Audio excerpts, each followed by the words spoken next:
Um momento de devoção com Deus, para encorajar, inspirar e bendicionar. Bombini.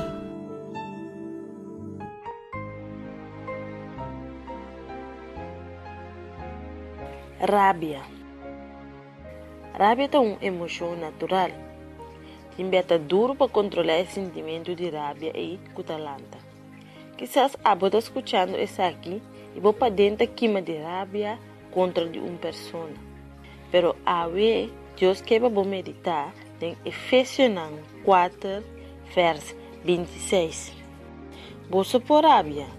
Sim, mas não peca. Ora você rabia, não vai dormir rabia.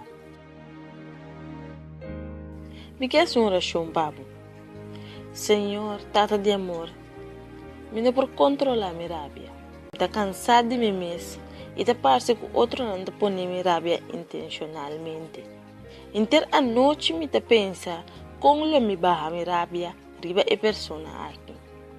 Eu não me força para me por controlar minha rabia. E não laga é rabia que me tem aqui destruir minha própria vida ou fazer não que me estima. Por isso aqui me pedindo em nome de Deus, Cristo Jesus. Amém.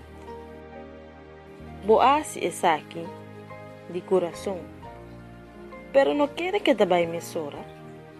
É processo, pero cada vez que banha com uma situação que você sente que você vai rabia, discorre riba Efésios 4:26. E ânimo e me saco por um dia super bendicionado.